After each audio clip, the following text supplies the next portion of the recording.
Hey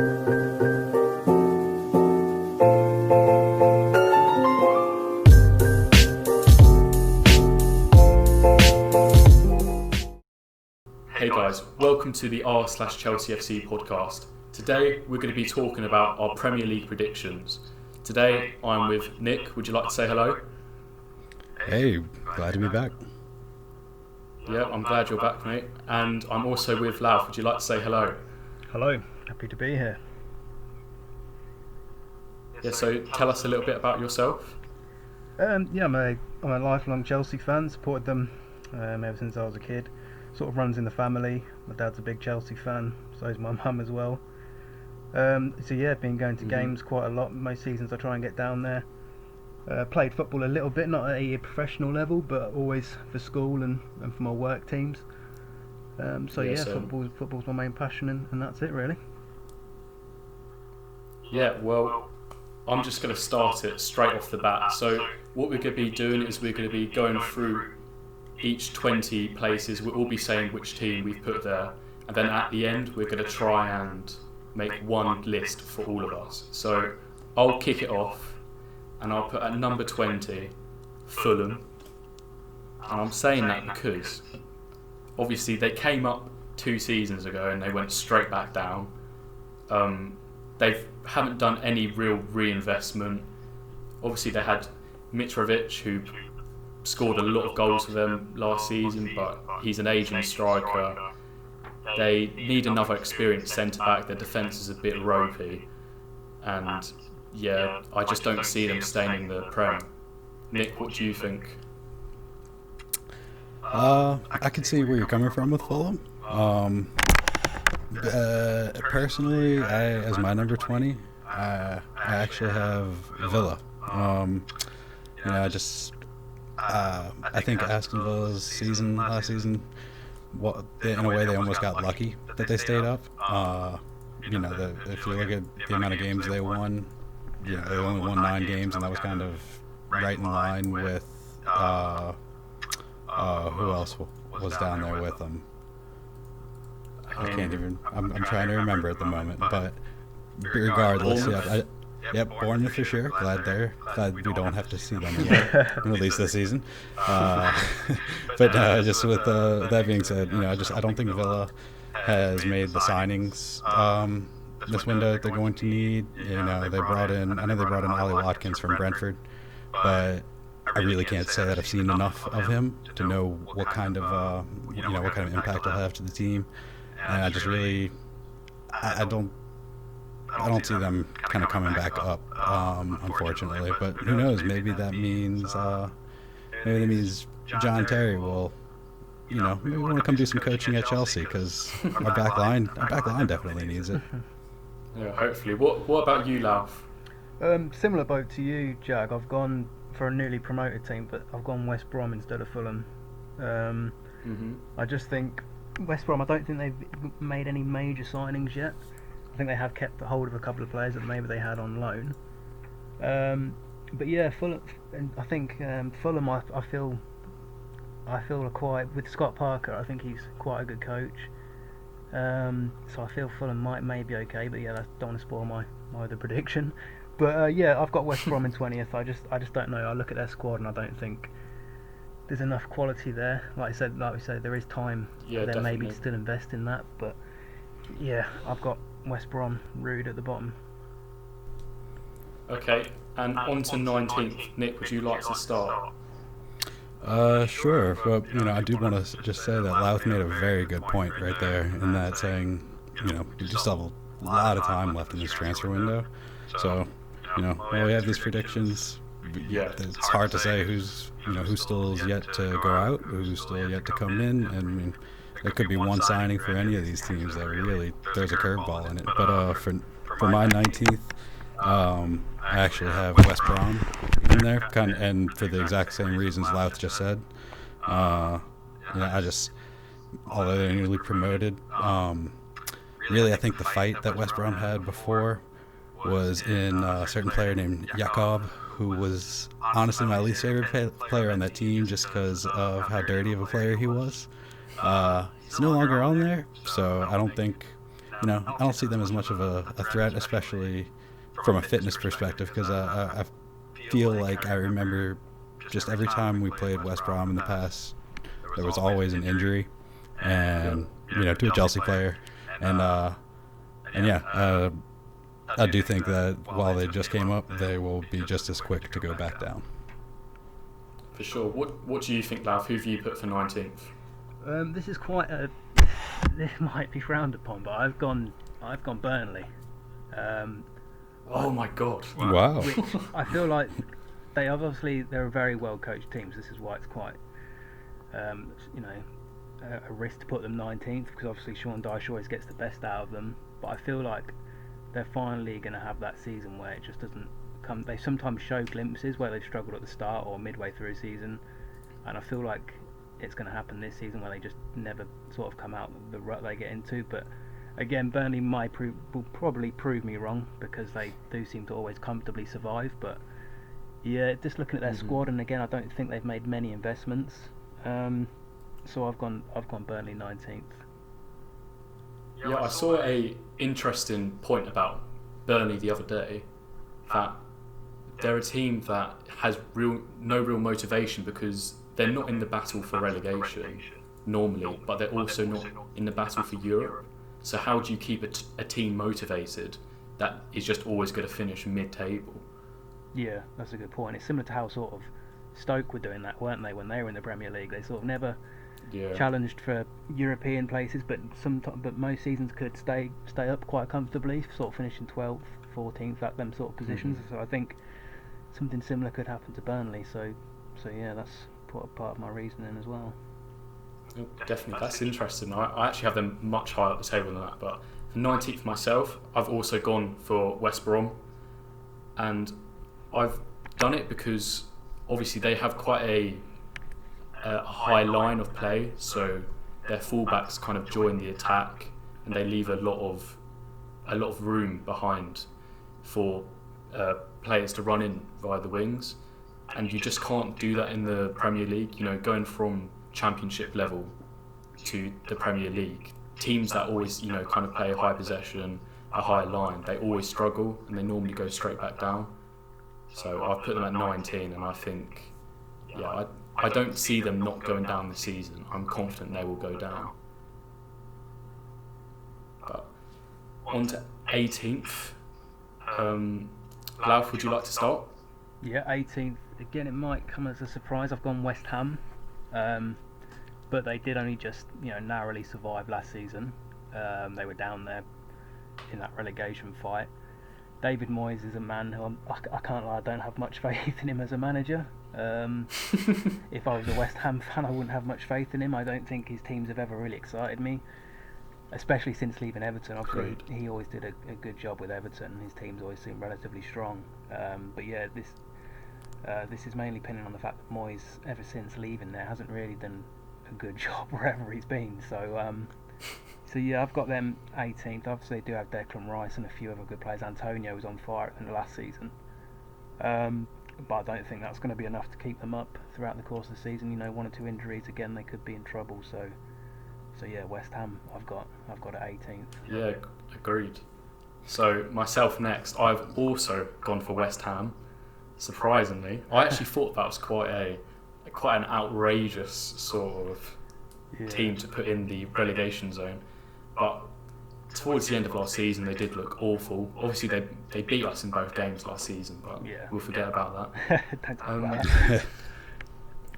It also looks like, obviously, we might actually be stealing their star man, Declan Rice, this window. Somehow, I don't know, it looks like it's going to happen. I don't really understand how it's going to happen. I don't know how we've got any money left, but there you go. If it'd be like if it eighth, happens, would it be our 8th signing after Mendy, will it?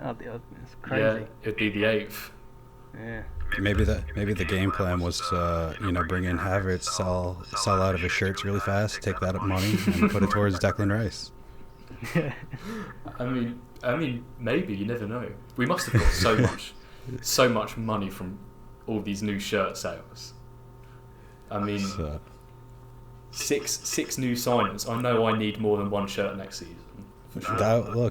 that was a question I wanted to bring on to a future podcast. Was which shirt would be your first of the season, and how many shirts would be? That's really interesting. Yeah, we'll have to do that.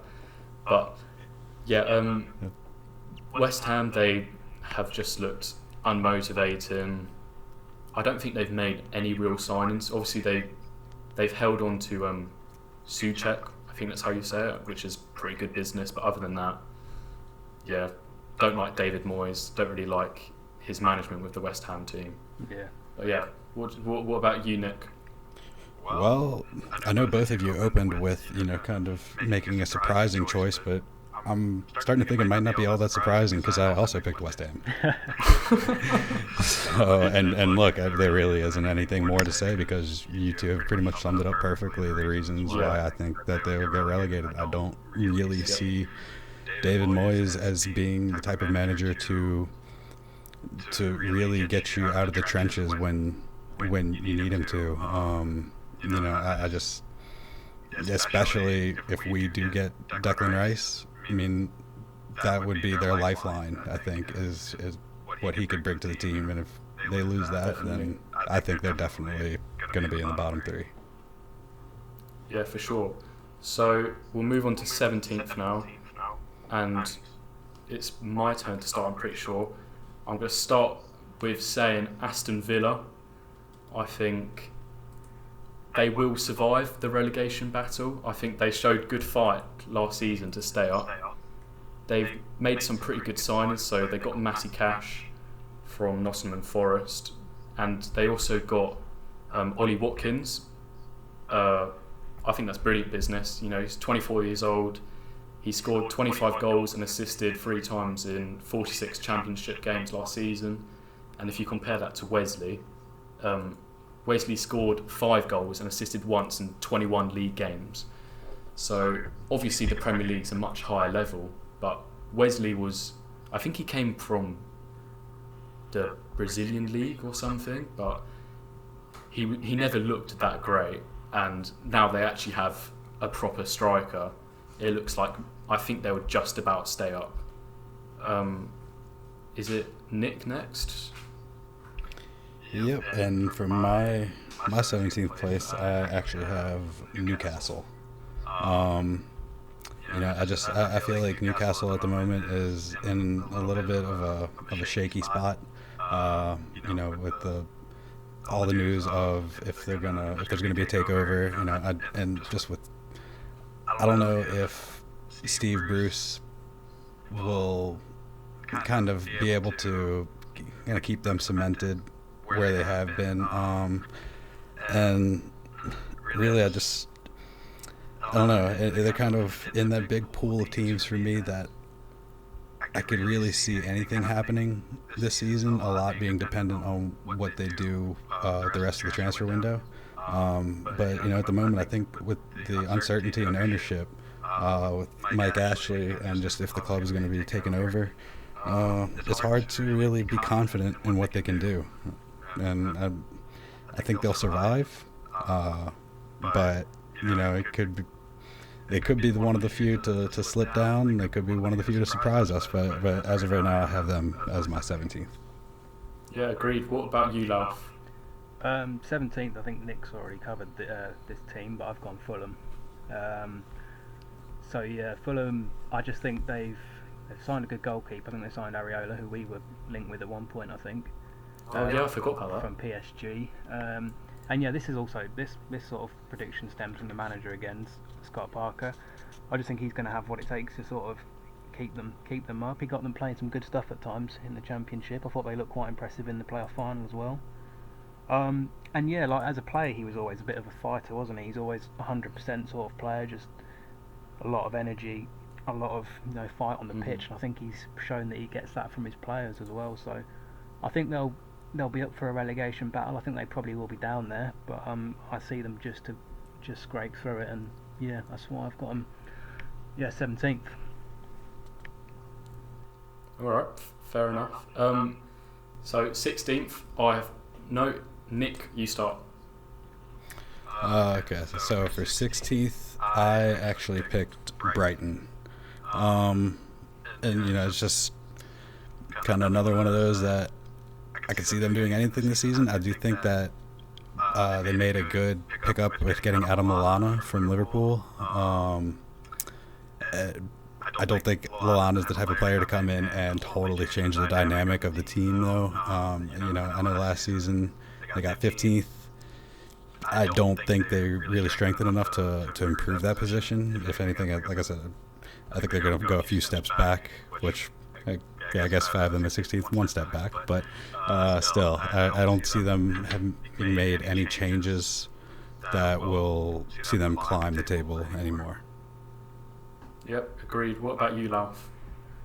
16th, I've gone Aston Villa. And mainly just going over the point I think you made, Jack, was that their main weakness last season, wasn't it, was that they didn't have a striker converting any of these chances. Yep. Grealish a lot of times had good numbers, didn't he, when it come to creating chances for them. But they just didn't have anyone to tuck them away. So now I think Ollie Watkins, who had a very good season last season in the Championship, now he's in. I think it could be a different story for Villa, and obviously they've still got Terry in the coaching setup as well. And obviously their manager's a good manager at the same time, so I think Villa will have enough to stay up, and 16th is where I've got them. Yeah, agreed. I think they'll be quite an interesting team to watch. I think they're either going to completely flat out and just finish last, or they will survive. I don't think they'll be I don't think they'll be battling for trying to get out of 18th. I think it'll go one or two ways. Yeah, it will. I think that as well. They showed some good performances after lockdown, I feel like, as well, Villa. There's some promising signs there, so I think they'll build on that. They could even go higher than 16th, but as they did just scrape it last season, staying up, 16th. 16th, I've put Crystal Palace. So quite a surprising one, actually. Obviously, they just got Batshuayi on loan. They got Eze from the Championship, and it looks like they might be getting Ben Rama, which, I mean, I actually wrote this before I found out about all these signings, but I just really don't like Roy Hodgson. I think he's been a really good manager to keep them up all this time, but they looked like the worst team in the Premier League after the restart, or one of the worst. They're quite uninspiring to watch. I think I'm not even sure if they averaged a goal a game last season, which is just awful.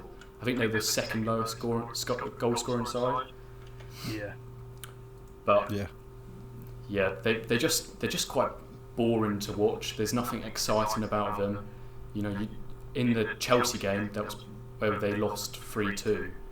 I mean, that was probably one of their most exciting games. They scored 2 goals. Yeah.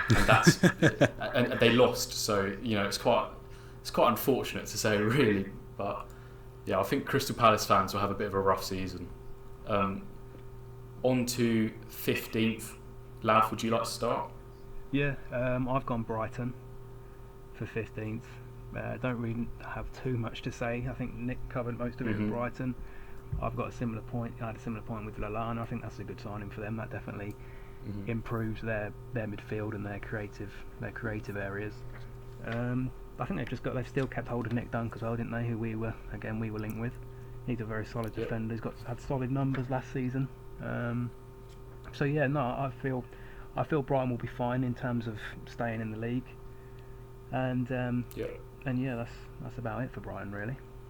Yeah, I can actually help you out here because I also have Brighton. They always seem to stay up. They have quite a good defensive side. They tied Ben White down to a new 5-year contract, I think it was. So I mean, they'll be really happy about that. I know they added Veltman from Ajax, a defender. Not really sure. I'm pretty sure he's just back up, but it looks like they're just going to coast. So they're just going to kind of sit in 15th, and not kind of battle for relegation, but also not battle for anything special. What about you, Nick? So for my 15th, I actually have Southampton. I just think with Southampton, they've always kind of been a mid-table team. They really just haven't. They're another team that I haven't seen enough brought in to strengthen what they've been doing so far. I know last season I think they got 11th, I believe. It was either 10th or 11th, but they're kind of another one of those. I mean, hopefully they bring in some players in the coming weeks. The rest of the transfer window, maybe they could change my mind, but they're one that I really kind of just almost see sitting in a little bit of a mediocre zone right now, where I haven't seen anything inspiring that leads me to believe that they're going to improve on their position that they achieved last year. Yeah, okay, fair enough. I'll start on 14th. I've put down Newcastle, so a bit higher up than I think it was Louth. They obviously signed Callum Wilson and they got Ryan Fraser from Bournemouth, so you've instantly got two attackers that have already played together. Ryan Fraser was on a free. Callum Wilson was 20 million, I'm pretty sure it was. Yeah, he scored 8+ goals in each of his 3 last seasons. 2 seasons ago he scored 14 and assisted 9, which is so much better than Joelinton, who scored. I mean, it was a record signing for Newcastle, if I'm not mistaken, and he scored 2 goals and assisted twice in 38 Premier League games. Not what you want from a signing. And look, I had totally forgotten until you mentioned that they signed Callum Wilson. It was making me really regret my choice of putting them at 17th, even after all the changes I've made to my predictions. You were very correct with that. Signing of Callum Wilson could be big for them. They also got Jamal Lewis from Norwich. I think that's a really good signing. Left back, young. I think they've done some good business in the window. I also think poor management. Steve Bruce, he's not really an inspiring manager. Surprised they stayed up last season, if I'm going to be honest. Somehow they did it with a striker who scored 2 and assisted 2. I think they, at the start of the season, they had something like where all their goals were scored by defenders or something weird like that. Someone's got to score. Yeah, team full of Marcus Alonso's. Don't know how that would work. I'd still like to see Marcus Alonso just get to have one game at striker, just one game. I would. I really think he would. I would love it. He definitely would. That left foot. No doubt. He'd bag a hat trick and then he'd call it a day and sit on the bench. Honestly, he would. You just know he would. I mean, Giroud looks like he's on his way out, so little replacement there. But yeah, I've got Newcastle. I think it's Nick next. Yep, so let's see. My 14th, I actually have one that both of you put a little bit lower on the table, but I have Fulham. I don't think anybody is going to take it for granted that a game played at Craven Cottage is going to be somewhat of a tough game. They've made a fair amount of signings so far.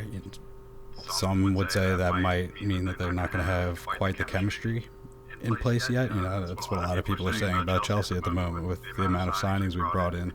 That just it's going to take a little while for everything for every player to get in sync with each other. I feel like that might be a little bit of Fulham's road ahead of them, but overall, I think they're going to do enough to at least be secure into the Premier League for the following season. Yep, fair enough. What about you, Louth? 14th, this is where I've gone for Palace, Crystal Palace. Obviously they secured Michy on loan from us, but I don't know whether that's actually going to help them or hurt them. I'm not too sure. Michy's been good for us, but he's had some pretty poor performances as well. Obviously he's come up with some important goals, but I don't know if he's the answer to, because obviously they struggled with Benteke up front, not really hitting good numbers for a striker in the Premier League. I don't know whether Michy is a massive improvement on that. And like you say, they've always been very quite a I think you use the word uninspiring, which is pretty much it. Yeah. They're not the most exciting team. They don't really have a certain style of play they're trying to stick to. They just sort of try and get the job done. I think there's that joke about, isn't there, Crystal Palace nil is their team name, because they're usually followed by a nil at the end of the. So yeah, I don't see them again. I think they've got enough about them to not be too much of a relegation fight, but yeah, nowhere higher than 14th for me. Yeah, I mean, Crystal Palace, I actually think they're just they're so boring to watch. And, you know, I know I'm being quite rude to Palace. Palace is actually like the team most local to me, but they're so boring to watch. I quite like watching all football games, but I really get bored during a Palace game. You just know it's going to be no goals, unless they're playing like Man City. You know they're going to get smacked sideways. But yeah. Right, on to 13th. I think it's Lauf. Yeah. Next. 13th, I've gone for Newcastle. And yeah, a lot of that was based on Wilson and Fraser. So they basically nicked two of Bournemouth's better players. So I think that's improved them in areas where they needed improving. Because obviously, like we said, Joel Linton, not really the man for them up front last year, even though he was a record signing. Fraser gives them a nice bit of pace. I think him combined with St Maxim, that one down one wing, one down the other, will be quite dangerous on the counter attack, and just both quite good players, both established in the league. So yeah, I see Newcastle being all right. I know Steve Bruce isn't the most inspiring manager, but he's got a similar thing that we've got with Frank being our manager, that he loves the club, he knows the club, and he wants the best for the fans. So in that sense, I still think Steve Bruce is a decent appointment for them. So yeah, I fancy Newcastle to be all right. Okay, fair enough. I've actually done this in the wrong order, so you'll go first again next time. But Nick, I'll push you to do it now. So 13th for you. 13th for me is Burnley. You know, I feel like they really haven't made any signing. I think they made one signing so far, and Will Norris from Wolves. But other than that, I think they're going to be a team that kind of holds close to their position from the previous season. With Nick Pope, they have a good, promising goalkeeper that could definitely save them some points. Jay Rodriguez up top. That I see them kind of just staying in that same area of the table that they were in last season until they proved me otherwise by signing new players and showing that they're trying to achieve something more. I do think Sean Dyche is a good manager. I mean, he's gotten Burnley to the Premier League twice so far. So maybe that's his challenge, is just getting them back in, but I don't see him really climbing too much up the table from where they were last season. In fact, with this prediction, I'd see them dropping a little bit unless they make some more signings. Yeah, agreed. I've gone for quite a interesting one actually. I've gone for Leeds. Obviously, a lot of people are saying they're going to break into the top 10 first season back in the Prem. I don't think they will. I don't think they're overhyped. Obviously, they've got one of the better managers, but Bielsa can work his magic as much as he wants. They're not really a Premier League top 10 side, in my opinion. They're obviously a really exciting prospect. They're going to be the team to watch. They've done really good business. They got Rodrigo for 30 mil from Valencia. They got Robin Koch, the defender from SC Freiburg, but they also lost Ben White, which is going to be pretty detrimental to Bielsa's system, because he kind of knew it inside and out, and dropping a defender like that, I think it's going to make more of an effect than people realise. But yeah, I haven't really got too much else to say on them. I just think they'll do well for a first season back in the Prem, but I don't see them doing anything too amazing. So on to 12th. I'm going to start again with you, Lauf, so we can get the order fixed. Yeah, this is where I've gone for Southampton in 12. I think mainly just in terms of how they play, they're quite a tough team to play against, especially after that. I think it was 9-0, wasn't it? Leicester beat them. I quite respect how they went about their football after that, because some teams could have just been like, well, we really took a beating there. There's no hope. But Southampton seemed to go the other way and fought back and wanted to improve on it, and probably saw that as a turning point to try and make something of themselves after that, which they did, because after that they went on a bit of a winning streak. I think they beat us at Stamford Bridge, I believe. I just think they played quite well, and with that attitude, sort of how they turned it around, I think they'll be fine. I think they've got a good manager, good players, and a good way of playing. So yeah, I fancy them to come sort of, probably not break into the top 10, but definitely have a solid season. Yep. So I've gone for Burnley. Solid defensive side. I think I put them the highest out of all of us. I don't really see them dropping too many points to the lower sides. I think it will just be a boring 12th finish. I think it would be pretty uninspiring, just be the same old sort of Burnley. Obviously, they're quite a good team to watch because they're such a well defensive side. But I don't think anything special will happen. Yeah, I just think they'll kind of coast in 12th. What about you, Nick? For 12th, I actually have Crystal Palace. I think just really, I'm going to say it's the Michy effect.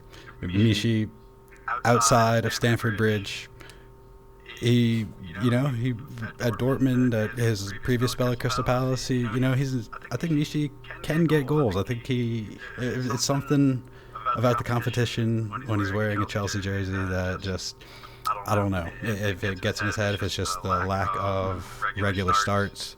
But I think he's going to go into Crystal Palace, and he will be pretty clinical for him up front. Everybody knows he brings a good vibe to the club, to any club he's at with his Instagram. Michy's a player that fans can get behind, and if that's going to be kind of like my wild card for why Crystal Palace is going to do better. Yeah, like you said, Roy Hodgson, he doesn't really play the most inspiring football, but if we want to look for inspiration, we just look at Michy. Yep. Agreed. I'm actually going to throw you two under the bus a little bit here, because I don't want to drag this on for too long.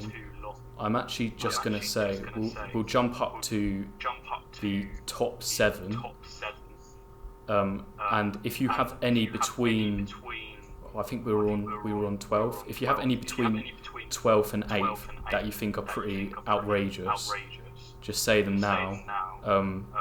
But other than that, we'll just jump to 7th, because I don't want to drag this on for too long. Nick, have you got any sort of outrageous ones that you think? Yeah, actually, kind of a little bit contradictory to what you said. I actually have Leeds as 10th. If we're going to talk about inspiring football and a club that, I think has a vision of what they want to do, with Bielsa, I think he brings a big identity to the club. I think they play, in a way, I kind of give me the same feeling that Wolves had last season. Is just that they were just an attacking side that were kind of relentless in how they played. They've made a fair amount of signings so far. Maybe almost too many signings. It might kind of disturb the chemistry within the team. That remains to be seen. But yeah, if you, historically speaking, Leeds fans will tell you that they have always felt like they belong in the Premier League. I feel like that type of mentality could be infectious around a club, especially with a manager such as Bielsa. As a rival, I can't say I'm too happy about it, but just because of the history with Leeds. But I think they have enough of a fight and identity in the team, and enough kind of firepower behind them that they will just kind of put themselves in a strong position mid-table. Yeah, fair enough. What about you, Lav? Have you got any that you'd like to point out? Similar to Nick, really, but just even a bit more shocking in the sense I've got Leeds 8th. Okay. Yeah, I mean, Europa League. They've gone for Rodrigo. They've got Rodrigo in. I think they've also signed Costa from Wolves, I believe.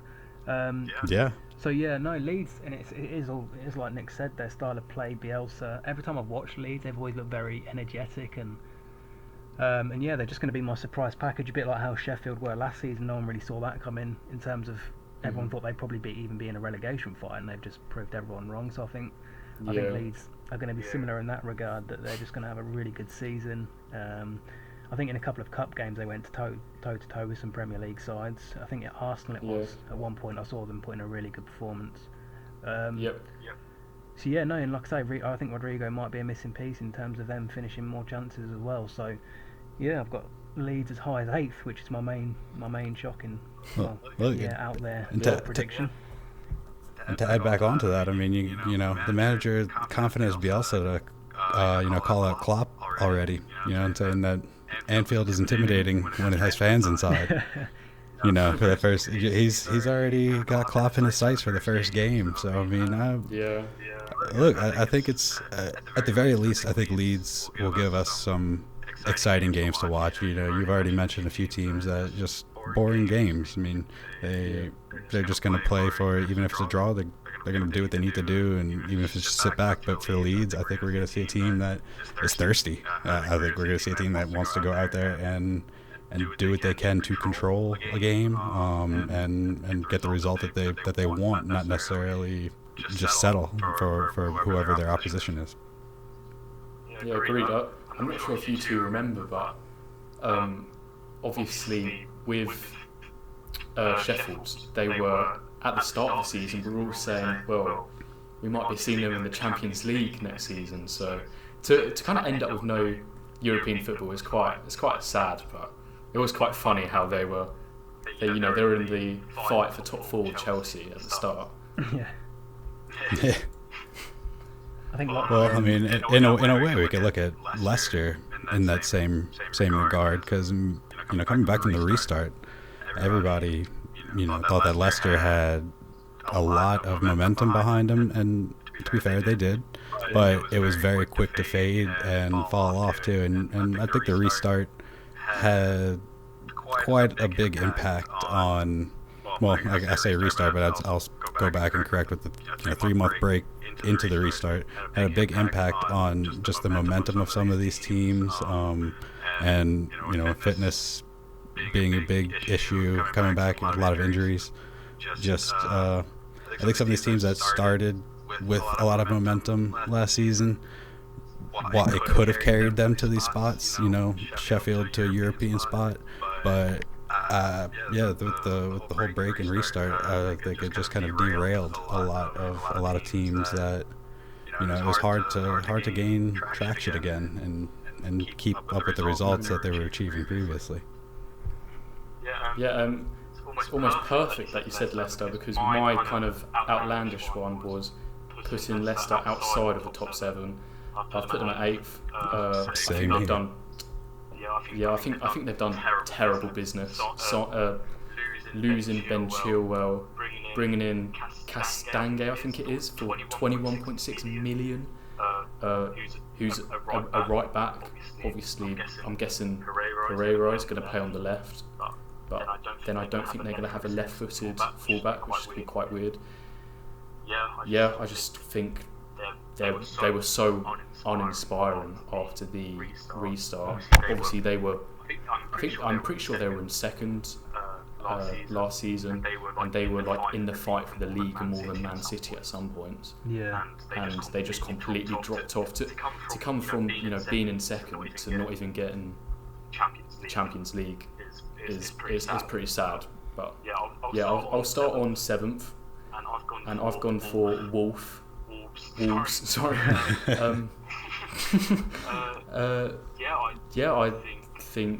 I think teams have started to figure out their style of play a little bit more, kind of, oiling the Dharma up and putting them down Literally.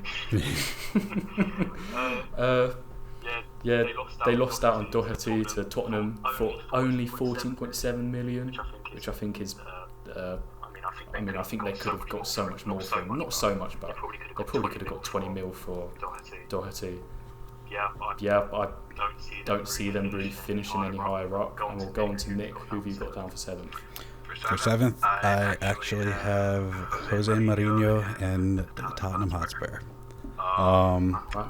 Yeah, look, for what Mourinho has done for Chelsea in the past, I always respect him, but I don't think his management, especially his man management, I don't think it suits Spurs. I know they finished at 6th last season. I have them dropping a spot because they still have quality players at the club. I still think they will get some of those results, while some of them might be behind a parked bus.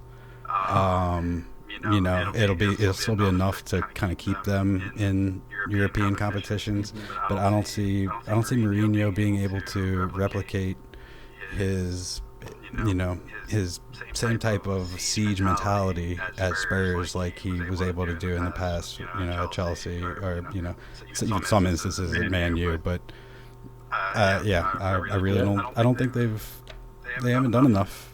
They didn't do that well last season in a lot of the games I watched. If they did get a result, it was kind of one of those games that really wasn't enjoyment to it. It kind of just he managed to get over the line at the final whistle and just barely scrape by. But with the All or Nothing documentary, kind of get a little look inside. Documentary. Wait, what's that?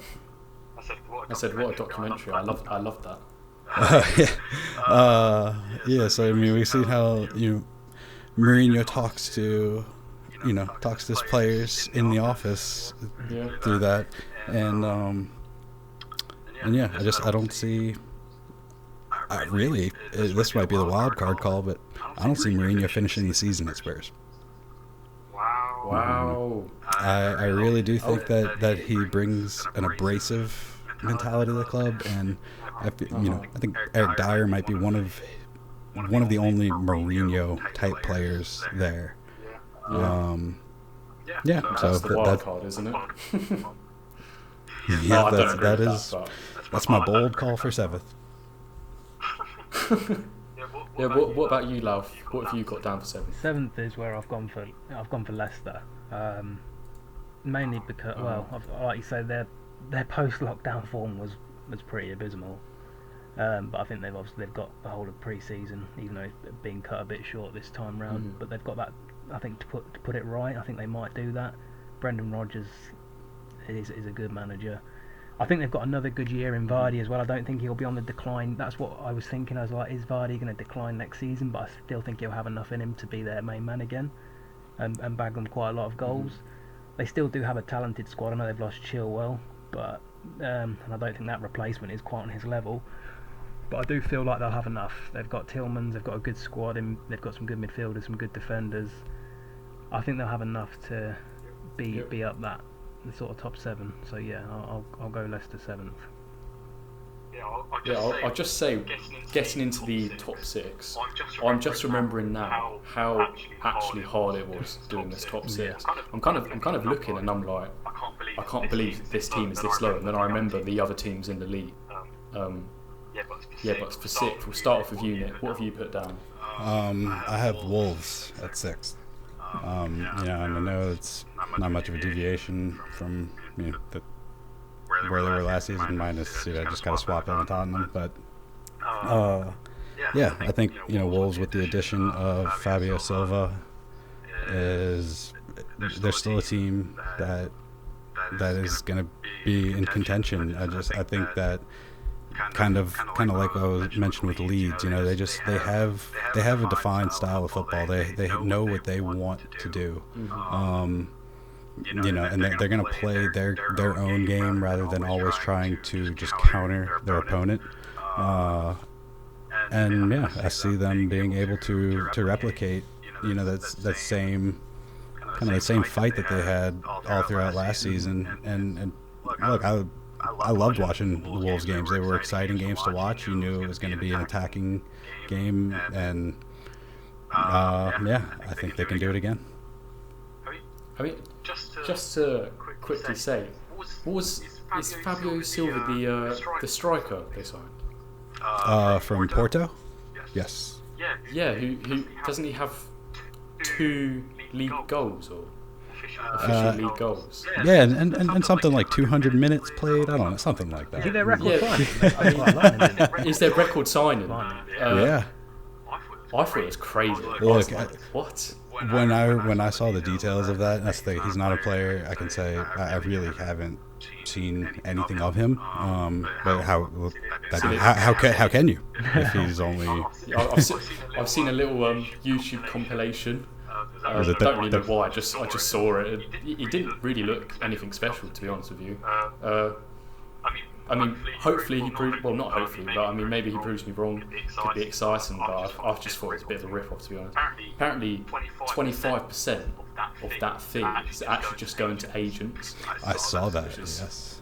Yeah, it's crazy, isn't it? It really makes me wish in some of his deals there's a little bit more transparency to see what goes on. Yeah. Because at that point you wonder what is the legitimate value of the player. And I mean, I can't say that my prediction had too much weighted on him, bringing in Silva. It's kind of more or less that I see Wolves as a team that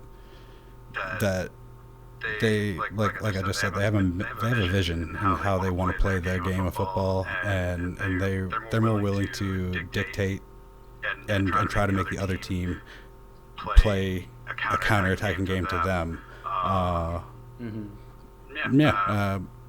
know you mentioned that you think some teams have kind of figured them out, but it's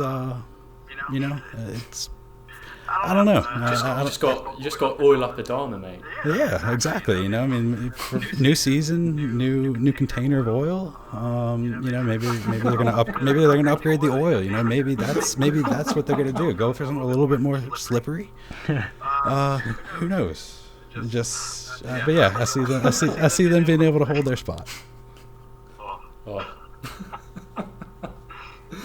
New case of oil. that might be their more. That might be their. That's going to be their best signing of the season. I mean, maybe the opposing defense will line up, with like some really grippy gloves or something. But yeah, I mean, maybe, look, and who knows, that could have been in the contract for Silva too. Maybe that's how they lured him to the club. We'll come over here, we'll oil you up, and just let you go.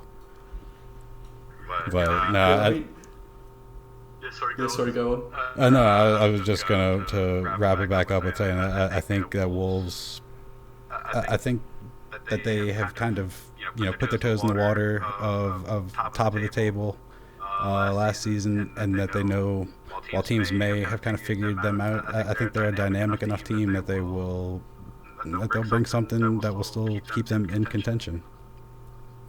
Yeah. On the other side of agent fees, I'm sure you're too sure about Mr. Kai Havertz, who I think he missed out on, what was it, like €8 million. He just said don't pay it because he wanted the deal to be set for a lower price. He just wanted it to be done with. I mean, this guy is already making us happy. It's only 8 million. He hasn't even played a game for us yet. It's only 8 million. It's only 8 million euros. Don't worry about it.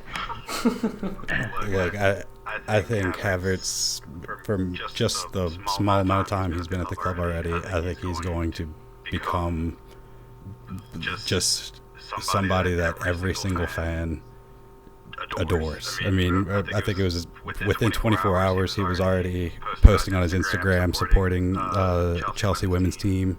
He. Oh wow, I didn't see that. Yeah. I mean, he was just. I think it was the day after he signed. He was already, putting on his Instagram story, promoting that. A few days ago, I think he had made another one thanking Tomori for giving up the 29 shirt for him. Havertz, I think he's a player that he's just got a good head on his shoulders, and he's going to be somebody that, he wants to make his fans happy too. He's a great player, but he's going to be playing his game in enjoyable way, and I think he's going to bring a lot to the club and just kind of make it. He's going to be an easy person to like, as if he wasn't already. I mean, but maybe if we oil him up, he'll win the Ballon d'Or. Look, maybe that's every what every team needs to do. It might make for a more interesting game of football. It's just in the dressing room, everybody has a big 55-gallon drum of oil. Good new tactic. Oh God. Oh, that's brilliant. I'm calling it now. 5 years from now, he's winning the Ballon d'Or. There you go. There's my outrageous claim. Big statement. Big statement for a big guy, but he's going to win. I'm telling you. I've just got a feeling. So what are we on? Sixth. Nick, have you gone? Yeah. So my sixth was Wolves. Oh yeah, Lauf, have you gone? Not yet for sixth, no. Yeah, go ahead then. So for sixth, I've gone Tottenham. I still think, I don't know if sixth will be considered a good season for them or a bad season. Probably bad. I suppose they want top four now. But still, if you look at them last season, Mourinho came in when they were 14th, I believe, when they had that really bad period under Pochettino, and he slowly but surely steadied them. So to get them to sixth was quite impressive. So I think, and obviously a lot of people always say about Mourinho, it's his second season where he really works his magic. I know sixth isn't probably magic anymore, but I feel like he'll at least get them for that squad. That's still a decent achievement for this. They've obviously improved on Aurier as well, who was quite, let's be honest, a bit of a liability at times for them, and now they've got a very solid right back in Doherty. And obviously they've still got, like we said at the start, there's still more time left in the window, so Spurs could still improve their squad. So yeah, I fancy them to finish sixth. Really, I don't see them being good enough to break into the top four. I don't think Mourinho's quite. I have bigged him up, but at the same time, he's not the manager he wants when he was with us in his first spell. So yeah, I've got Tottenham sixth. I think that'll be an okay season for them. But yeah, we still want Tottenham finishing outside the top four. Really, as Chelsea fans, would be nice. Yeah, I've also got Tottenham for sixth. Pretty much same reasons as you. Aurier played pretty much as a right wing some games last season, and I don't think he's very good in attacking. No. So putting in Doherty, who can actually attack, could actually see something pretty special there. I mean they could do with another centre back after the departure of Tongan, but sixth. That's all I see them getting. I don't see them getting higher. I did originally have them down for fifth. Yeah. I decided to drop them. I mean, that was my bias after watching the 6 episodes out so far of Tottenham documentary. But yeah, sixth. That's pretty much as high as they could get. For fifth, Lauf, you go first. I've gone to Arsenal. I just think Arteta's done. Well, you can see that Arteta has improved them. They look, what Arsenal have been crying out for years now is sort of looking like an organised team, which I think they finally do look a bit like now. Every game we played against them was difficult. They looked like they really gave us some problems. Even that game we beat them at the Emirates when Tammy scored that late winner. We were in trouble for a lot of that first half until we turned it around. I think Lampard sorted it at half time, but yeah, in a lot of games, not just against us, they've looked quite solid and beaten City as well in the FA Cup in the semi-final, obviously beating us in the final. There's promising signs there in how they're playing now as a unit. I think they've improved their back line with personnel. I think, is it Gabriel? Is he a centre back? Willian coming in adds to the squad depth. I don't know if they plan on him being a starter or not, but whatever they do, it's definitely improved their squad. Managed to keep Ceballos, who was key for them last year as well. So yeah, I see Arsenal again. I don't know if they're keeping Aubameyang, which is the main thing. So yeah, I feel like not enough to get in the top four, but to be very much up there. So I've got them in fifth. I must say though, their victory when they drew against us, I mean that was embarrassing. It's like they'd won the bloody Champions League. Is that where they were down to 10 men? Is that David Luiz getting sent off? Is that the one you talk? Yeah, that game. Yeah. We should have beat them that game, to be fair, though. I don't know how we we should have beat. That was a painful game to watch. I've also gone for Arsenal in 5th. I actually really rate Arteta. I always backed him to do really well at Arsenal, and he seems to have a good plan. And I'm pretty sure he said he wants to win the league in 3 years or something like that. Something crazy, which unrealistic in my opinion. I think there's so many better teams. They've had really good business. They've got Pablo Mari, Gabriel, so 2 new defenders. They've got Cedric. They've got Willian, obviously. All I'm gonna say is have fun. Really good player Willian, but he may break down your attacks just a little bit. Yeah. They really needed a creative midfielder. And I don't think Willian is particularly that. Like, obviously he did really well for us last season. He got a lot of goals and assists, but he's kind of known to play like prime Henry when he needs a contract. So it's quite hard to judge him on that season. Obviously, the season before, I'm pretty sure most of us didn't really see a future with him. And I know Barcelona bid like, what was it, 35 million for him or something. Something in that crazy. range, yeah. Yeah. But yeah. To be fair, it's looking at Barcelona's signings of the last few years. Are any of them really good? I say good. They're all, don't get me wrong, they're all good players, but are they good for the system? And are their valuations correct? And yeah, but the thing I will miss most from Willian is definitely going to be that song. Yeah. That's the but Barcelona. I mean, oh god, we can't get into Barcelona. Now you said the magic. You said the magic name.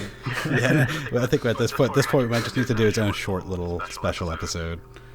Yeah, we might have to, because I feel like I've got so much built up anger towards that club.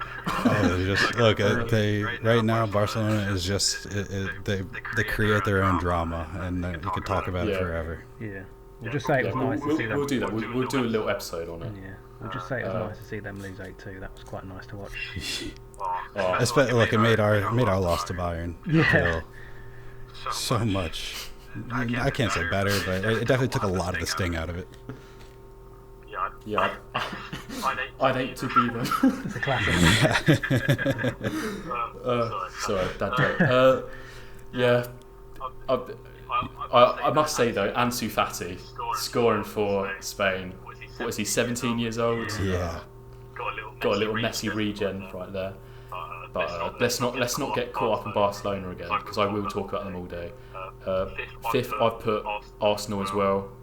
Oh no, I've already said that, haven't I? Nick, what did you put for 5th? So my 5th is a little bit of a regression story in Man United. I know they're bringing in Van de Beek. How well he's going to fit into that system without a change of formation, I don't really know. And I don't think Ole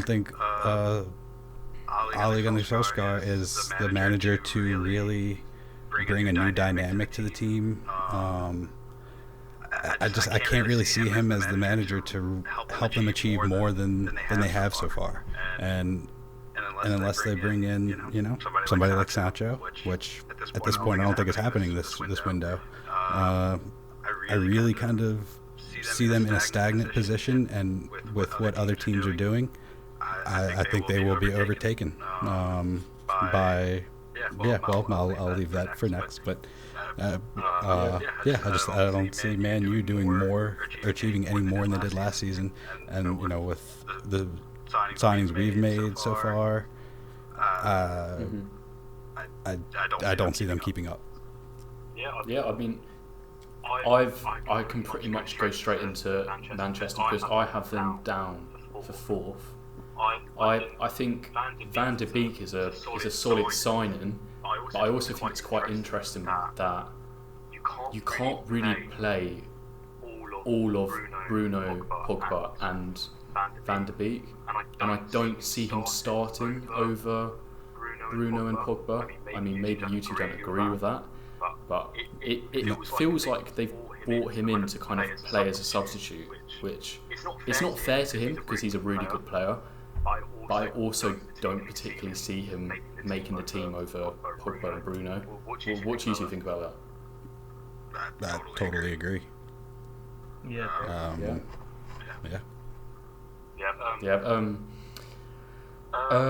They haven't made that right wing signing. I was meant to look up that stat about the left-sided attack. I forgot to though. But I think it was one of they had the most goals.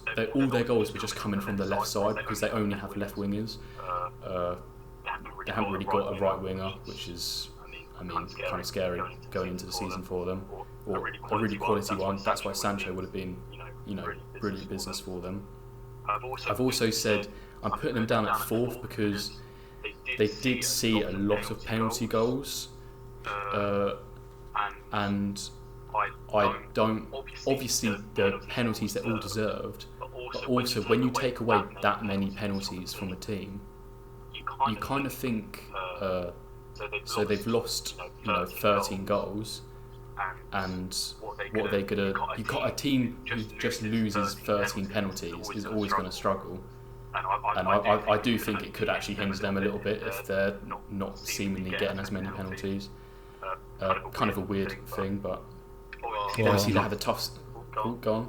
No, I'm glad you brought that up because, with the changes to VAR for next season and, the officials.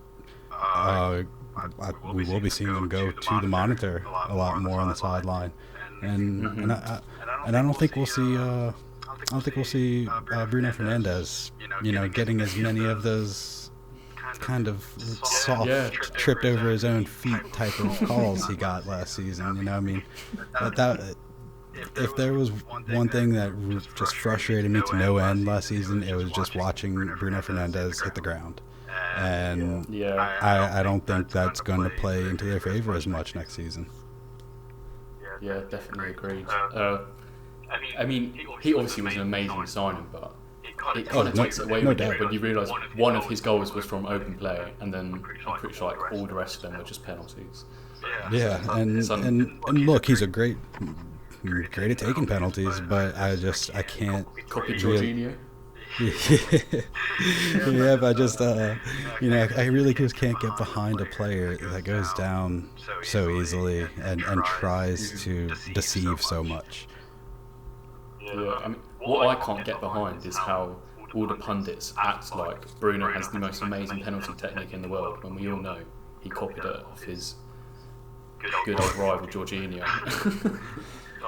It actually bothers me so much. Yeah, Jorginho was doing it first as well, wasn't it? And they're sort of they've just brushed over how, and they've just said, it's all Bruno's, and not really giving Jorginho any credit. It's a bit like, okay.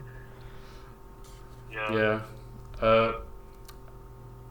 So, Nick, would you like to go next for 5th? Yes, well, I think I'm actually on 4th now, but because my fifth was Man U, but really, look, we can keep them in the same discussion because just what's different from both of your choices. While I had Man U as 5th, I actually have Arsenal as 4th. I think Arteta, like both of you had already mentioned, Arteta, he's got a good project going on. He brings a lot of stability and structure to the club. The way he came in and managed the situation with Guendouzi and Guendouzi, I don't know the correct pronunciation of his name, but and I believe he's already given him a kind of another chance for next season if kind of just erase the bad past and get a fresh start. I think Arteta, I would call him a great. Well, okay, great would be maybe a little too much credit, but if he could, maybe start to get a little more football, a little less Fortnite out of Mesut Ozil, that could be really good for them. But I mean, I think overall, he's just Probably not, I brought reckon. Yeah, look, it might help him because, Ozil doesn't move very much. So just oil him up and let him just kind of slip by when somebody tries to mark him. But no, I think Arteta, being an understudy to Pep, seeing what he's done so far, you could see he's got a plan when he goes into a match. He's good at making changes on the fly. And they've made some decent signings. I think it is definitely going to be a road of progression for Arsenal. It might be a bold claim to put him in fourth, but they've always been a club to strive for top four. So I'll give it to him for this season. What about you, Lav? What have you put for fourth? Fourth, I've gone Manchester United. Yeah, so technically they've regressed from third. But yeah, I think to elaborate on the point you made with Van der Beek, I don't think he really takes him to the next level. I think he's just sort of a okay signing. Does he really take their midfield to a whole nother level? Does he really improve how they're going to play? I don't know. I don't think he'll have the same impact as Bruno Fernandes had when he came in January. Yeah. The only thing is United looked very poor in the first half of the season, but now they're going to have Fernandes for the start of the season this time round. So yeah, I've got them in fourth, and they don't really have a strong bench at the moment unless they bring any more signings in, because that might be where they struggle, because fitness-wise we saw it a little bit towards the end of the season. They started to just sort of look a bit tired, some of their key players going forward, which might cost them if they don't bring in a few more signings. So yeah, I feel like fourth is a reasonable sort of guess as to where they'll come. Man United in fourth. Okay, for third, who have you got in third, Nick? Okay. It's getting interesting. For third, Yeah. I don't. Man, this is where it gets tough, and I feel like I had to justify this one a lot. But You're going to say Liverpool, aren't you? I am gonna say Liverpool. Oh, I am gonna say Liverpool, cheeky. and the reason for that is just I like to see Klopp being salty like he is right now. I love it. I absolutely love it. Don't get me wrong. I love Klopp as a manager. I respect Klopp as a manager. I loved watching his Dortmund side, and even his Liverpool side was exciting. But I don't think it's been since 2008 and 2009 that we saw back-to-back champions. And I just, they really haven't made signings yet. We saw that they were linked to Thiago from Bayern, but it kind of looks like that might not be happening anymore. And it really reminds me a lot of, when we won this. I remember we won the league and then didn't make very many, if any, signings that transfer window, following window, and then what happened the season after. I don't think you can rely on the same team without bringing in some backups and some reserves. I don't think it's going to be the same type of Liverpool side without full stadium at Anfield. I think that brought a lot to the players, and a lot of intimidation to the opponents. And unless they bring in some marquee signings, they're another one I can't really see them holding on to that spot. And with all the other teams, like with your Chelsea and your City, who are making signings and making changes to improve, whereas Liverpool, it seems like they're on cruise control at this point. And I can't help but also to wonder what the inspiration and the mentality of the players is going to be like coming back. Are they going to be as thirsty for that title? When the headlines aren't all about them, are they going to be the same Liverpool squad that we saw finish out the league last season? Yeah, interesting. What about you, Lav? What have you put for third? Same as Nick. I've gone Liverpool. Man, I thought I was going to be the only one. No, I've gone Liverpool. Just because like Nick said, really, they've not really looked like they've shown that desire in the transfer market. And we all know how hard it is to retain the title. I don't think many teams do it. I think we did it once. I think a couple of Man United maybe, but it is a very hard thing to do. And Liverpool, because they wanted the Premier League so badly for so long, and now they've got it, I don't know if maybe they've just not lost their hunger. Of course, they still want to win it again, but it doesn't look like they're showing any evidence of that, especially with not really spending much on players. I don't know why that is. So yeah, and also they looked a bit lacklustre I know it was technically a friendly in the Community Shield, but they looked a bit lacklustre against Arsenal. I know they had a lot of the ball and created quite a few chances, but I don't know if we're going to see the same Liverpool as last season. I don't know. Obviously, like you made the point you made earlier in the chat, in the discussion, that they won't have the Anfield fans there as well might play a part for the first part of the season. So yeah, no, I feel Liverpool in third. I don't think they're going to win the league. I think third place is roughly where they're going to come. Yeah, okay. I've put Chelsea. I'm looking like I'm not back in my club now. I think I actually really agree with what you two are saying, but I think it's hard to kind of. You need to remember that Liverpool had won the league like by Christmas. Like they hadn't, but there was no fight in the league apart from Liverpool, and of course they're going to fall flat. I don't think. Well, actually, no. I don't want to spoil the future of things, but I just see Chelsea not breaking into the top two. Maybe they will do it if the signs all kick off really well. But obviously, there's still a lack of team chemistry there right now. I'm not saying there won't be a lot of chemistry, but there's a lot of new signs, and it looks like we still have more coming in. We've made signings everywhere we needed them, of course, but the squad's really young. I think it has title potential for the next 1-2 years, but right now I still see it like miles behind. Well, not miles, but I see it quite far behind Liverpool and Man City. But we're a young team, and finishing third would still be pretty good for us, in my opinion. It'd be great to see Timo get the golden boot.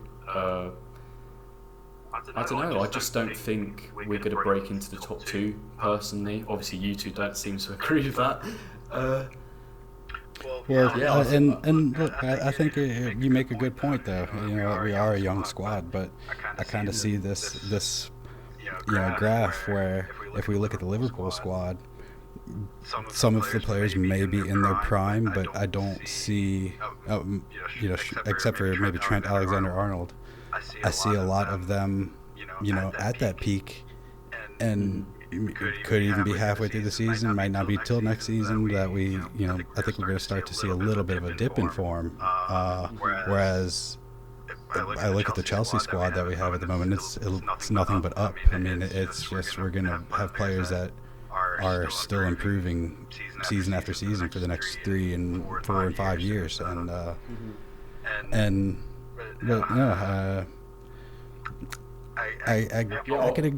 it could go either way, but I'm just thinking that Liverpool, I don't know, it gives me goosebumps at the beginning of a game. If any game that Chelsea would play Liverpool, I will say the entire crowd singing, "You'll never walk alone." It's inspiring. It gives you. It is an awesome thing to hear, and I think a lot of Liverpool's power at Anfield comes from that. And I think some teams that previously had not been thought able to take points off of them last season are going to go into Anfield, and they're going to be a surprise this season.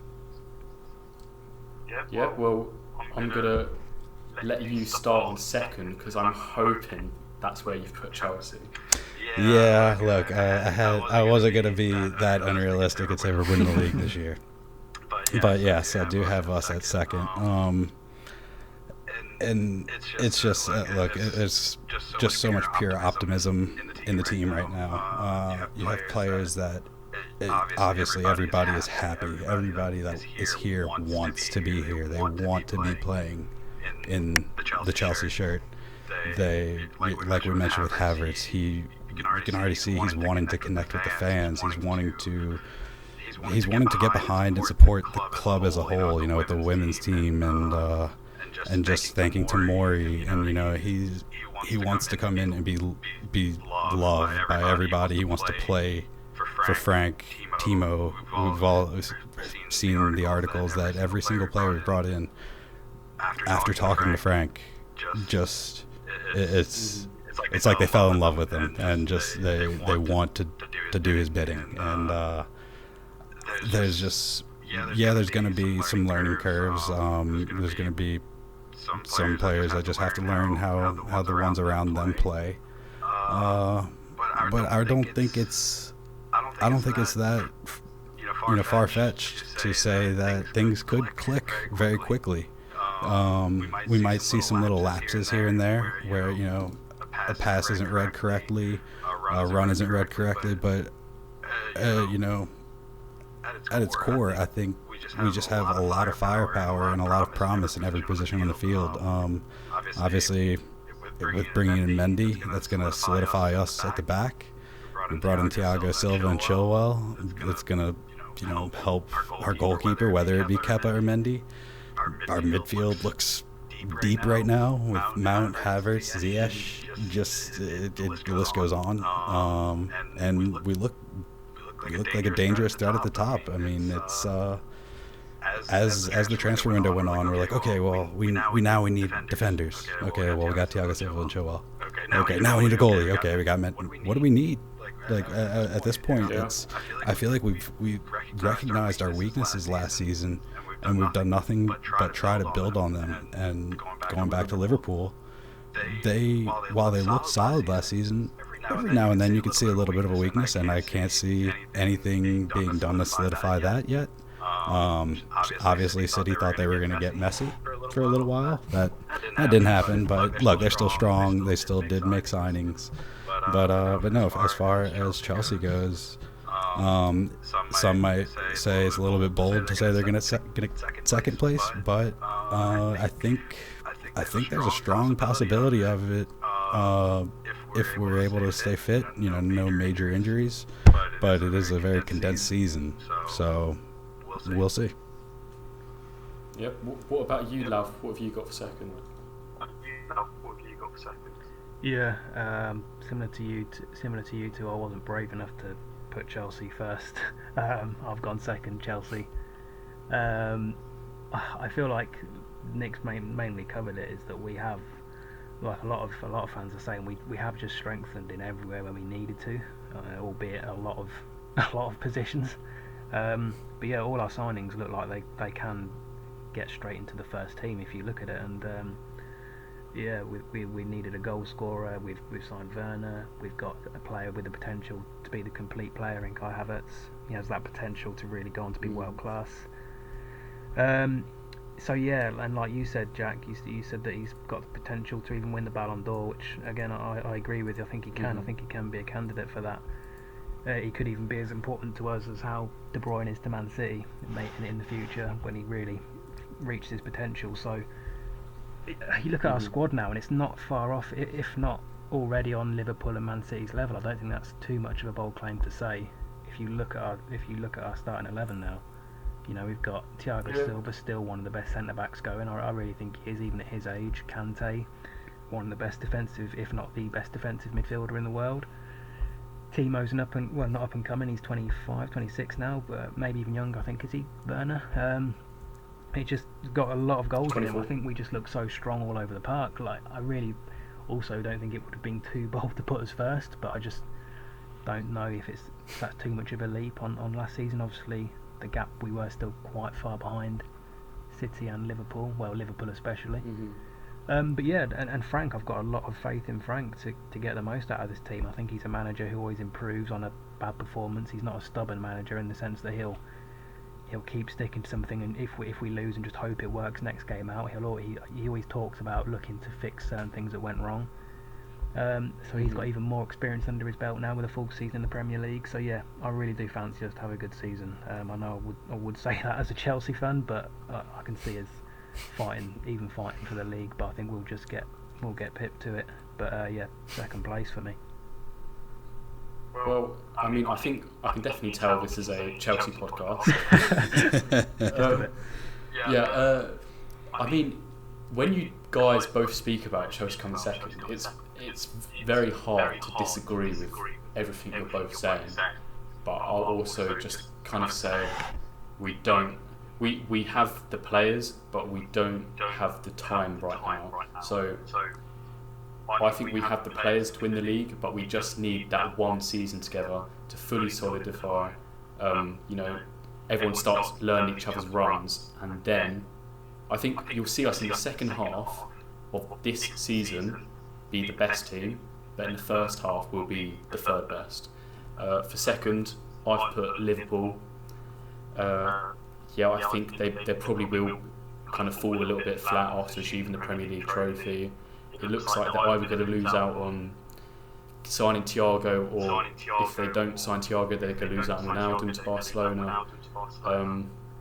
They've made a signing. They've got a backup left back. I have no idea how to say his name, so I'm not going to try it. But seems to be pretty highly rated. Good signing. They needed left back cover and they got it. But realistically, they've been pretty stingy this transfer window.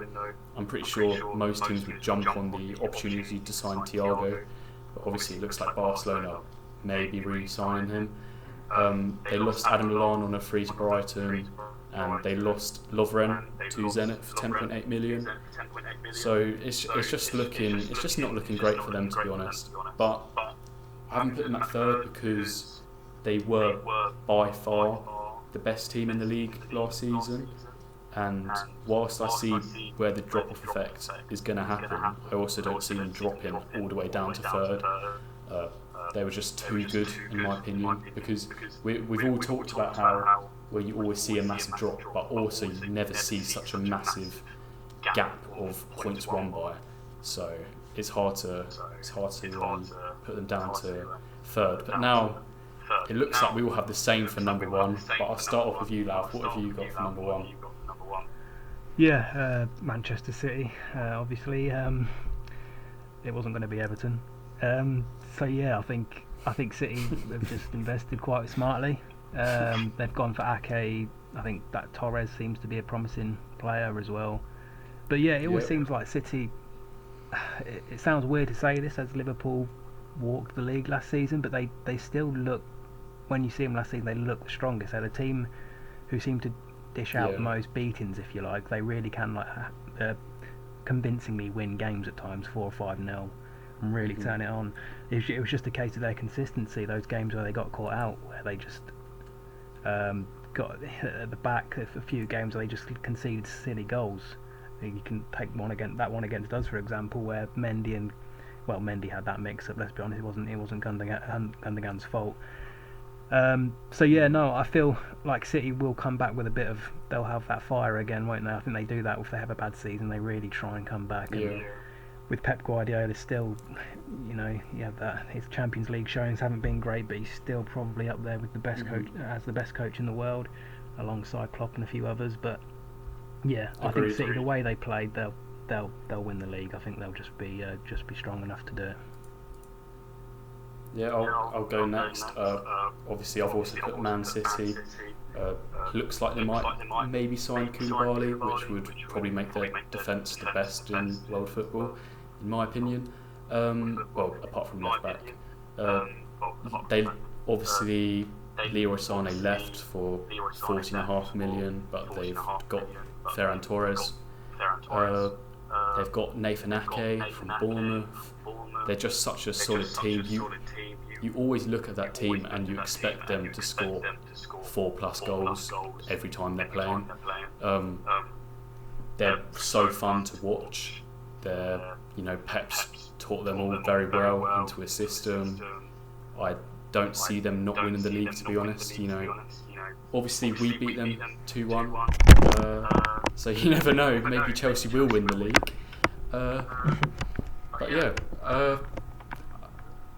really. I just don't see them not winning. I think, as you said, they will just kind of bounce back from not having won the league, and they are just going to fully go for it and just win by quite a margin, in my opinion. What do you think, Nate?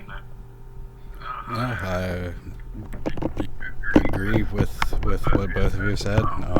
Really can't argue much against Man City. They've made good signings in Ake. I think Ake is gonna age into an incredible center back.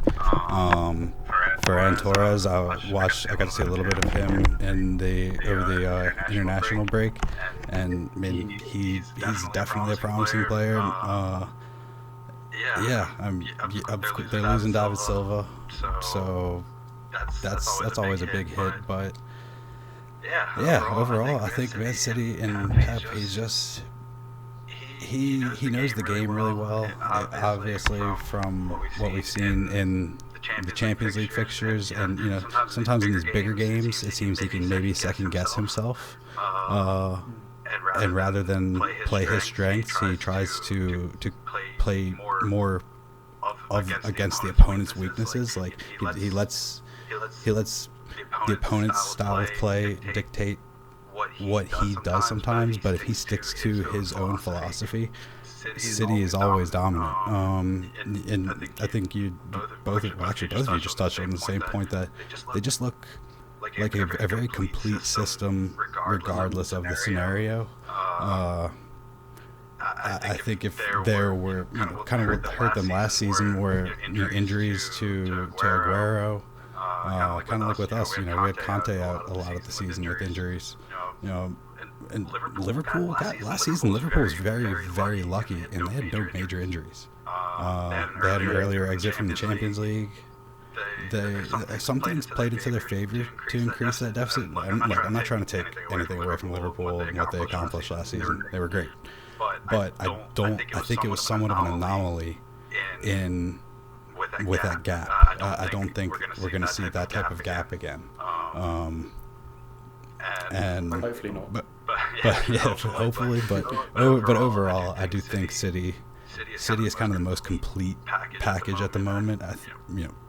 Back to Chelsea, I think we have the elements to have the complete package. But like you said, it will take some time to develop that. Nobody knows how much. I could see it. Worst case scenario, taking half a season for everybody to really gel and Frank to figure out what his best starting 11 is. Because that's one thing too. Is it's like we have so many options at the moment. Yeah. How do you pick your best? And it's gonna take a lot of just learning from Frank just to see what his best team field in a certain situation is. Whereas I think Pep kind of already knows that in his team, and that will be the difference maker this season. But like with the congested season, Champions League fixtures, just cup games. I think both City and Chelsea have the depth to deal with that. I don't see Liverpool having that same squad rotation unless they bring in more players. I don't think we're quite up to par with City yet.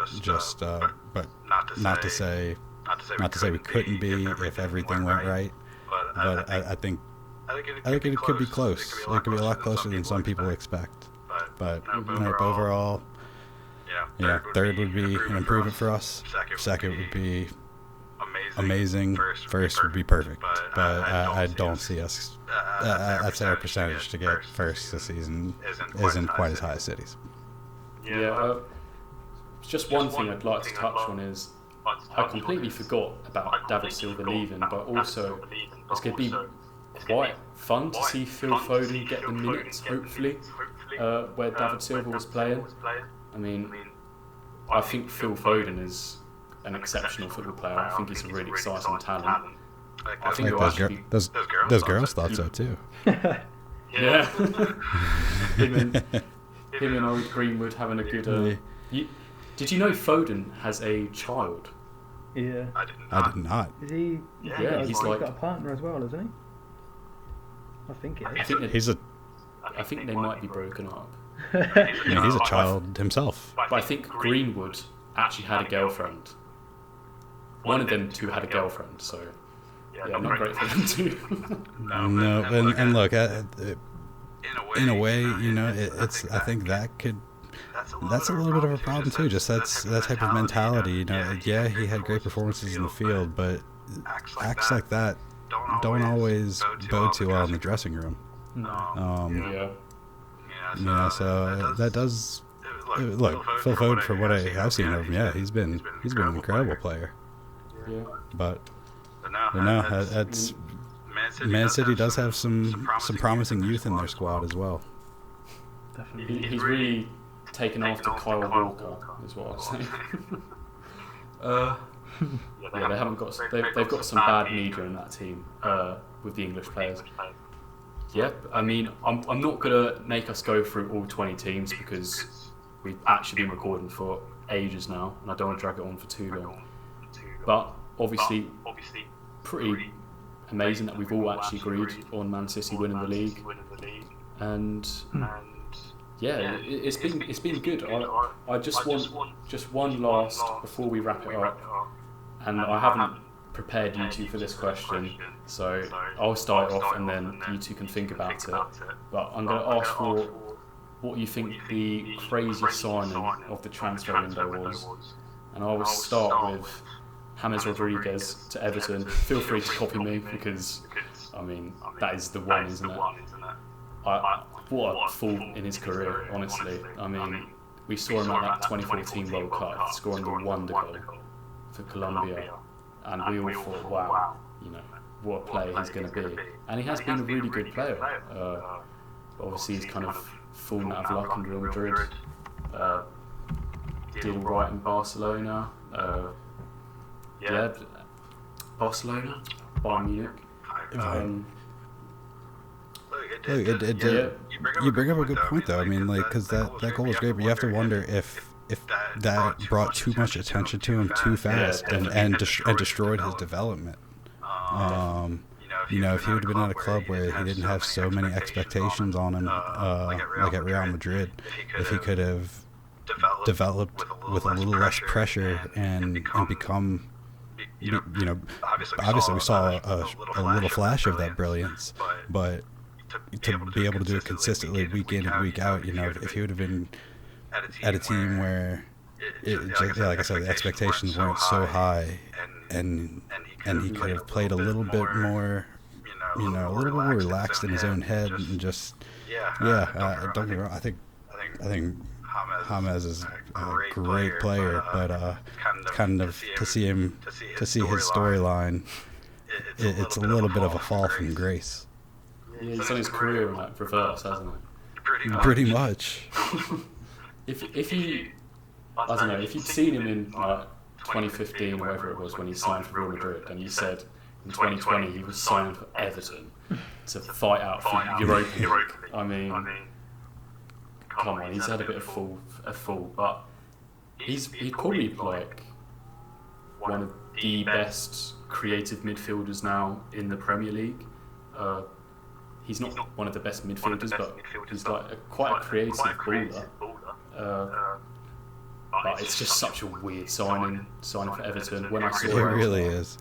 They've had quite weird transfer business. I mean, it's been good, but bringing in three midfielders, I don't think they needed Doucouré. I think Allen and Rodriguez was enough, personally. But Nick, what do you think was the weirdest signing? Part of me would want to agree with you on that, but I'm gonna have to go more for the Fabio Silva signing from Porto for Wolves. And look, maybe the scouts. Obviously, the scouts have seen more than we ever have in him, but it's just go after somebody with so little of a record behind them, and you know, it just seems, and for that price, it just seems so strange to me. I'm just kind of hoping that maybe I start to see it within the first few performances as to why they paid that much for him. But Yeah, it just that one kind of just seemed very off the wall, and that was definitely the craziest signing for me. I actually kind of agree with that now. You said it. I forgot about that. But what about you, Lauf? What do you think the craziest signing has been? Yeah, I'm gonna have to go with what you said. I'm gonna have to go with Rodriguez from Real Madrid. I think that is such a big switch, isn't it? Real Madrid to Everton. And like I said, no disrespect to Everton. They look like they are trying to build on something with the signings they've brought in. And I know it looks like Ancelotti. Some people say it's not a thing with Lampard. Some say it is when it comes to pulling power. But it looks like Ancelotti has a bit of that because he was at Madrid, I think, when Rodriguez was there. So I think that might have played on Rodriguez's mind as to why he's made the switch to Everton. Does he really join? Does he really join Everton? I think he was at Bayern as well, wasn't he? Yeah, that's it. Yeah, wow, that's a really good point. I think Alan from Napoli as well Ancelotti was there and has coached him. Yep. I don't think Rodriguez signs for Everton if Duncan Ferguson's their manager. I'm just saying that. Again, not disrespecting Duncan Ferguson, but I just think it is something to do with Ancelotti being there as to why he's joined. I think so. Yeah, but it is quite crazy. I think they're going quite cheap as well, though, 20 million. So it's a good. It's all in all, it's a good signing for them. It's going to definitely improve them as a team. But yeah, it's quite crazy. I don't think anyone at the start of the transfer window would have seen that one coming. So for that reason, I've got to agree with you there. I would have quite liked to see him play at maybe Tottenham or Wolves. I think that would have been more interesting, a bit more of a challenge. Yeah, the second you said Tottenham, I could see him in that system. Yeah, I really that's easy to see him slot in there. Yeah, I think that would have been so much more interesting, but maybe he blows up at Everton. I don't know. I might put him in my FPL team. Who knows? Still making some last minute changes for tomorrow. Oh yeah, I am too. I'm not sure if you play it, Nick, because obviously you're in America. Do you play it? I haven't in the previous seasons. I was looking to get into fantasy for this season though. Just but I haven't in the past. Yeah, well, if you are, I'd do it after this if I were you, because I'm pretty sure team deadline's like tomorrow, isn't it? Tomorrow about 11, 11 UK time, I think. It's before. Wow, even before the transfer window closes, yeah? Yeah. Yeah. Wow. So it's before the first game. I'm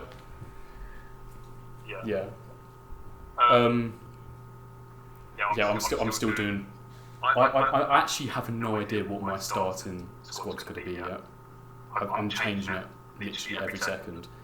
But before I get too into that, my camera is going to die, so I'm going to wrap it up here. So big thank you to both of you. That was a really fun episode. It's been a pleasure. Some good talking points. Thanks for having me back on. Thanks for having me on. Yeah, no worries. I mean, maybe us three will do it again sometime. Maybe we'll do a little shirt signing one, because I think that's quite an interesting idea. Maybe we'll talk Barcelona. What may be interesting is to see, in a month and a half's time, when the window does close, if any of our predictions have changed with last minute signings. Yeah, that's a good point. Maybe we'll do an episode on the Traore. Yeah, Nick can talk about his different oils. Nick can talk about oil. Jack can talk about Barcelona, and I don't know what I'll talk about. We'll find out all the best brands of oil out there. All right. Yeah, thank you for both coming on. Thanks everyone who listened this far. If you listened this far, you're crazy. Thank you. I appreciate all the support. If you want to get onto the podcast, make sure to just contact me. And thank you for listening, and goodbye.